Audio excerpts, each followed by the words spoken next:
Hello and welcome to K News. This is Hardik Trivedi. Let's have a look what is happening in India and in the world. The live telecast of Ram Temple event in Ayodhya on August 5 was widely watched across the world. It was broadcast by television stations in UK, USA, Canada, Australia, Indonesia, Thailand, Nepal and several other countries. People also watch the event on YouTube streams. The highest viewership came USA, UK, France, Kuwait, Malaysia, Philippines, Mauritius, etc. according to public broadcaster. In India, over 200 channels took the event, it further said. Prime Minister Narendra Modi performed the Bhumi Pujan in Ayodhya for the Ram Temple, the BJP's Mandir movement that defined its politics for 3 decades. Amid the chanting of shlokas, PM Modi consecrated the very first brick of the temple at the spot where devotees believe Lord Ram was born. The wait of centuries has ended, he said after performing the groundbreaking ceremony made possible by a Supreme Court verdict last year that allowed the construction of the temple at the site where the Babri Mosque was demolished by Karsevaks in 1992. Rescuers searched for survivors in Beirut Wednesday after an explosion that sowed devastation across entire neighborhoods, killing more than 100 people, wounding thousands, and plunging Lebanon deeper into crisis. The blast, which appeared to have been caused by a fire igniting 2,750 tons of ammonium nitrate left unsecured in a warehouse, was felt as far away as Cyprus, some 150 miles to the northwest. The scale of the destruction was such that the Lebanese capital resembled the scene of an earthquake, with thousands of people left homeless and thousands more cramming into overwhelmed hospitals for treatment. We have had some dark days in Lebanon over the years, but this is something else, said Rami Rifai, a 38-year-old engineer from a hospital where his 2 daughters were receiving treatment after sustaining cuts, despite being half a kilometer from the seat of the blast. We already had the economic crisis, a government of thieves and coronavirus. I did not think it could get worse, but now I don't know if the country can get up again. In the areas closest to the port, the amount of destruction caused by the long years of civil war between 1975 and 1990s was achieved in a second by a blast that leveled buildings within a radius of several hundred meters. One resident of Mar Mikhail, one of the most affected neighborhoods, said she saw bodies strewn in the middle of the street, apparently thrown from balconies and rooftops by the blast. The United States announced on Wednesday its highest level visit to Taiwan since it switched diplomatic recognition to China in 1979, a move Beijing blasted as a threat to peace and stability. The visit, headed by Health Chief Alex Azar, comes as relations between the world's 2 biggest powers plunge to historic lows. This marks the first cabinet member to visit in 6 years and the highest level visit by a US cabinet official since 1979, said Washington's de facto embassy, the American Institute in Taiwan, with no date yet given for the visit. Washington remains the leading arms supplier to the island, but has historically been cautious in holding official contacts with it. China firmly opposes official exchanges between the US and Taiwan.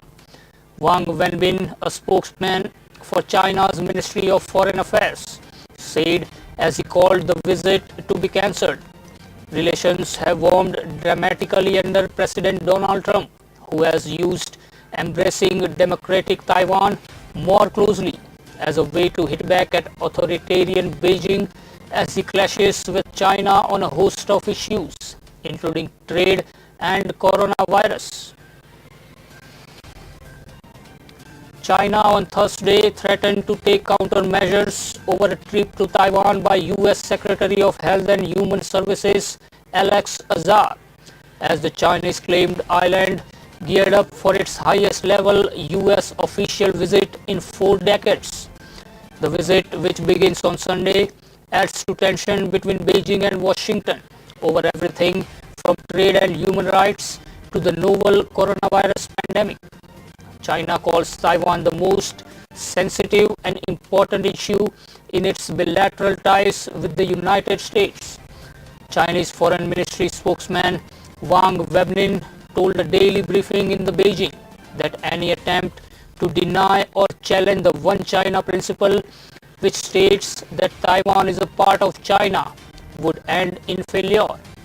China will take strong countermeasures in response to the US behavior, Wang said, referring to Azar's visit. Taiwan has batted away China's criticism, saying Beijing has no right to command. Washington broke off official ties with Taipei in 1979 in favor of Beijing. The Trump administration has made strengthening its support for the democratic island a priority and boosted arms sales. Pakistan has adopted a new technique of sending arms and ammunition to Jammu and Kashmir using unmanned aerial vehicles, and several such incidents have been detected in the recent past. Director General of Jammu and Kashmir Police Dilbagh Singh said on Thursday. He also said less than 200 militants are currently active in Jammu and Kashmir, and just 26 terrorists could enter the Union territory from across the border so far this year. Pakistan has been trying to send arms and ammunition to militants through drones. We have detected several such incidents in the past. The police chief said such incidents of Pakistani UAVs carrying weapons were detected in Kupwara, Hiranagar, Kathua and Rajouri.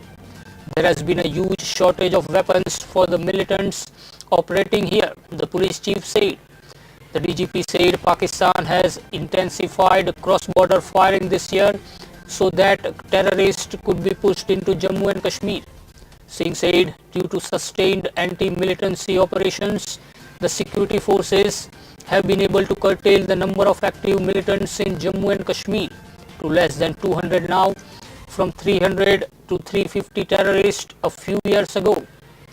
Referring to local youths joining militancy, the DGP said 80 such youths have joined different terror groups this year, of which 20 are now active, and the self-life of such militant is now a maximum of 90 days.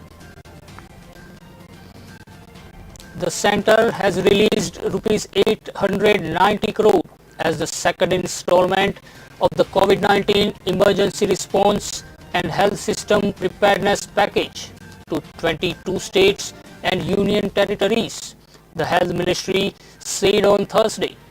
The amount of financial assistance to each states and union territories is based on their COVID-19 caseload.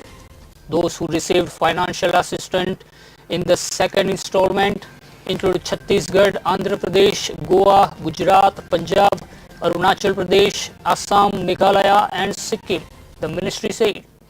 Prime Minister Narendra Modi had announced the Rs 115,000 crore package as part of the whole of government approach, wherein the centre is leading the COVID-19 response and management and supporting the states and UTs through technical and financial resources.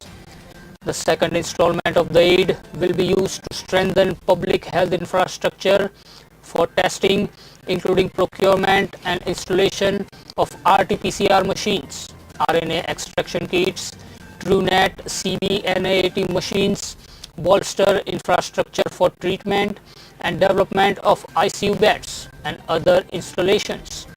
The first installment of Rs 3,000 crore was released in April, to all states and UTs to aid and enable them ramp up testing facilities, augment hospital infrastructure, conduct surveillance activities, along with procurement of essential equipment, drugs and other supplies, the ministry said. The Reserve Bank of India on Thursday decided to broaden the scope of priority sector lending by including startups and enhancing borrowing limits for renewable energy sectors. The central bank would also increase the targets for lending to small and marginal farmers and weaker sections under the PSL. The eligible entities get access to credit on easier terms from banks under the PSL. Banks are required to assign 40% of adjusted net bank credit or credit equivalent amount of off-balance sheet exposure, whichever is higher, to priority sector, including agriculture and micro enterprises. The PSL guidelines were last reviewed by the central bank in April 2015. The revised guidelines also aim to encourage and support environment-friendly lending policies to help achieve sustainable development goals.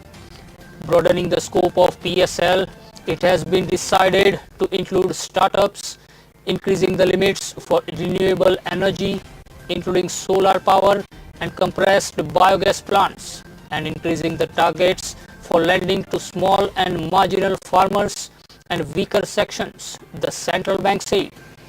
It's time for a short break. We will join you in a short while.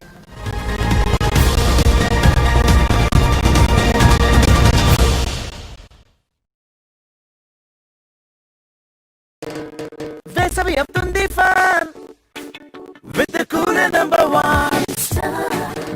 ఇక చేసుకో more fun ఉంటే cooler number one. ఇక don't run from the sun ఉంటే Gangsta number one.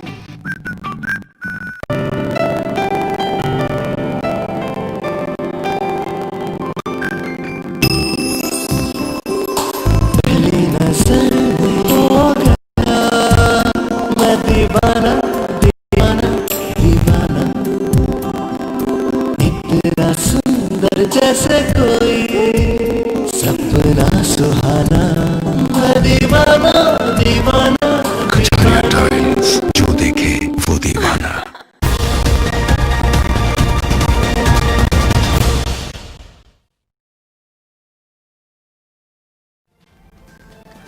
Welcome back to K News and thank you for watching. Let's continue the streak of news. The Supreme Court Thursday said it would hear on August 20 the petition filed by businessman Vijay Mallya, who has sought a review of its 2017 order holding him guilty of contempt of court for transferring US dollars 40 million to his children. The matter came up of hearing through video conferencing before a bench comprising Justices U.U. Lalit and Ashok Bhushan, which adjourned it as one of the documents what was not available on the record. The apex court had in June directed its registry to explain as to why Mallya's review petition had not been listed before the concerned court for the last 3 years. It had directed the registry to furnish all the details, including names of officials who had dealt with the file concerning the review petition in the last 3 years. The fugitive businessman had filed the petition seeking review of the apex court's May 9, 2017 order, by which he was held guilty of contempt of court for transferring US dollars 40 million to his children in violation of the order. Mallya, who is an accused in a bank loan default case of over rupees 9,000 crore involving his defunct Kingfisher Airlines, is presently in the United Kingdom. The apex court's 2017 order had come on a plea by consortium of banks led by SBI, which had said the Mallya had allegedly transferred US dollars 40 million received from British firm Diageo to his children in flagrant violation of various judicial orders. Mallya has been based in the UK since March 2016 and remains on bail on an extradition warrant executed 3 years ago by Scotland Yard on April 18, 2017. A division bench of Rajasthan High Court on Thursday disposed of the petition seeking an immediate stay on the merger of 6 BSP lawmakers with the Congress in 2019, with a direction to a lower court to serve the notices to 6 MLAs issued earlier by a single bench last week. A single bench of the High Court had earlier sought replies from Speaker C.P. Joshi and the 6 lawmakers by August 11, after the BSP and BJP lawmaker Madan Dilawar moved the court against the Speaker's order upholding the merger. On Tuesday, the BSP and Dilawar filed review petitions seeking stay on the merger. Pratik Kasliwal, counsel for Speaker C.P. Joshi, said that the special appeal filed by the petitioner Madan Dilawar and BSP is not maintainable. The High Court has disposed of the appeal filed by the BSP and Mr. Dilawar. The court directed the district judge to get the notices served the BSP MLAs as well as, if required, to take assistance of the Jaisalmer Superintendent of Police to serve the notices. The court had also directed to publish the notice in a local newspaper, and at the same time it is redirected to the single bench that it should give its decision on August 11 on the petition filed earlier, Kasliwal said. The BSP has maintained that the merger was unconstitutional because the party did not merge with the Congress, neither at the national level nor state level. As per law, parties merge, not legislators. The BCCI and Chinese smartphone maker Vivo Communication Technology Company's Indian arm, Vivo India, on Thursday decided to suspend their partnership for the 2020 season of the IPL. BCCI informed about the development through an official press release. The BCCI and Vivo Mobile India Private Limited have decided to suspend their partnership for the IPL in 2020. The release stated, the Indian Premier League season will begin this year from September 19th and the final will be played on November 10th. The tournament will be held in the UAE across 3 venues at Sharjah, Abu Dhabi and Dubai.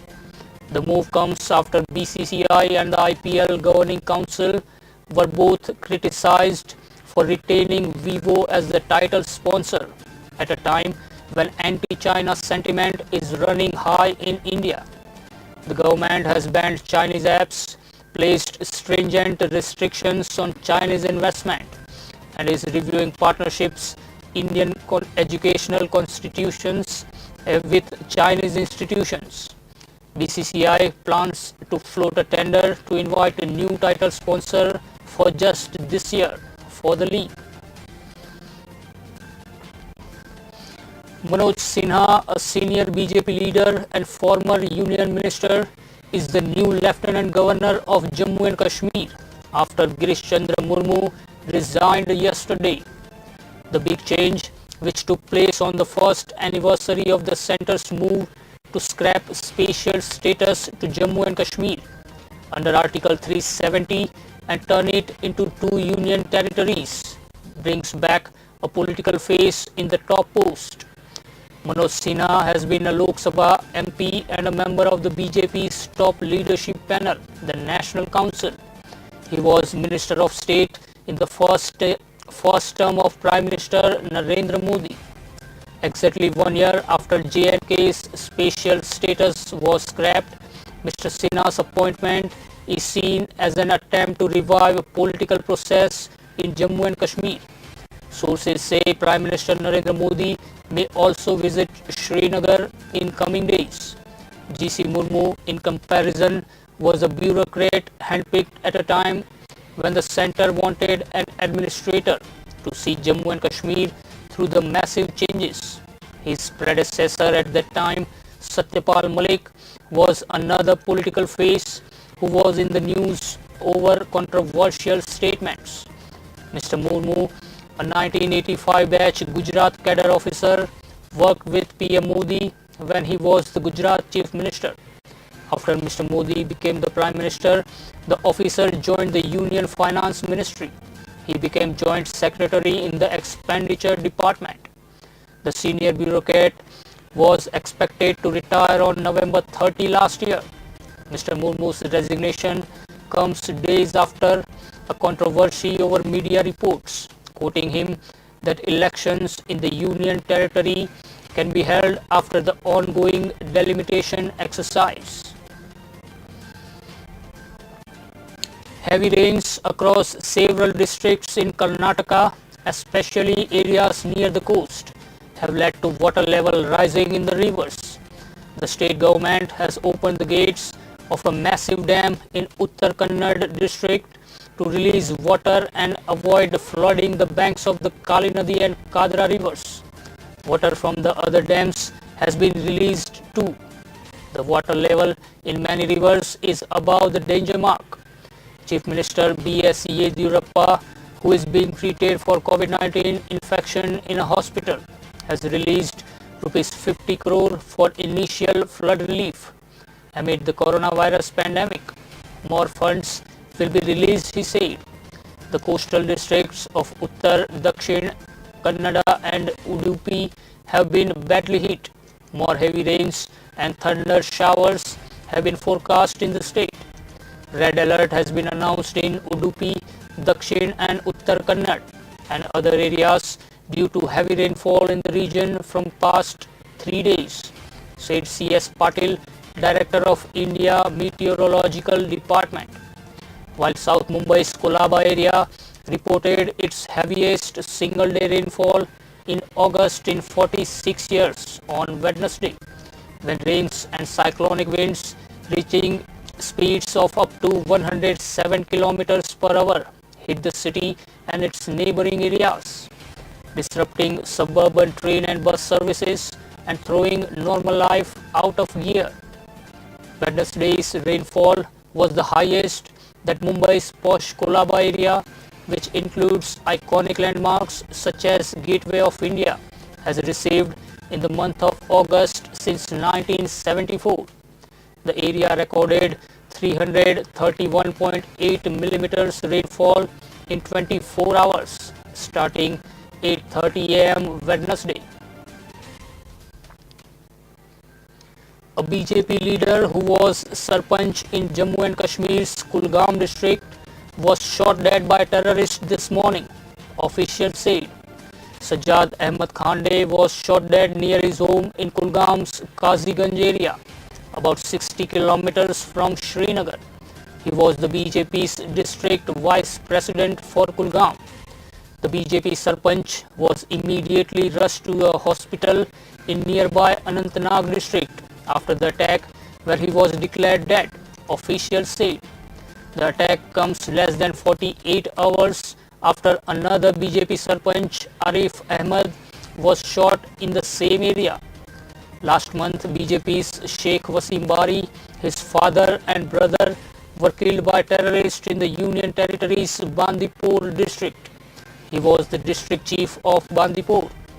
Terrorists fired on BJP worker Wasim Bari at Bandipur. During indiscriminate firing, Wasim Bari, his father Bashir Ahmed and brother Umar Bashir got injured and shifted to hospital, but all three succumbed to their injuries, J&K police had tweeted at that time.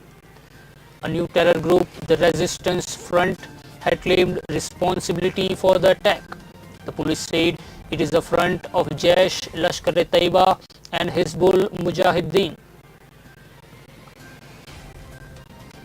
Former Reserve Bank of India Governor Raghuram Rajan said on Thursday that overly focusing on what sovereign rating agencies think can take one's eyes off what needs to be done for the economy. It is also important to convince both domestic and international investors that after the crisis associated with the pandemic is over, We will return to fiscal responsibility over the medium term, and the government should do more to convince them of that, Mr. Rajan told the Global Markets Forum. India was placed under one of the strictest lockdowns in the world in late March for more than 2 months to stem the spread of the coronavirus. But cases have continued to rise steadily since the government eased restrictions in June, stimulating hope of an economic recovery. The government has announced several initiatives to help the poor, small and medium-sized businesses, but actual cash outgo from the government's measures had been estimated at just about 1% of GDP. Several attribute the fiscal prudence to fear of a downgrade after Moody's cut India's rating and outlook in early June, followed closely by a change in outlook from Fitch. The central bank, on its part, too has reduced the key lending rate by 115 basis points on top of the 135 bps last year. The RBI and the government was certainly been cooperating, but it seems like it is elsewhere. The ball is in government's court to do more, Mr. Rajan said.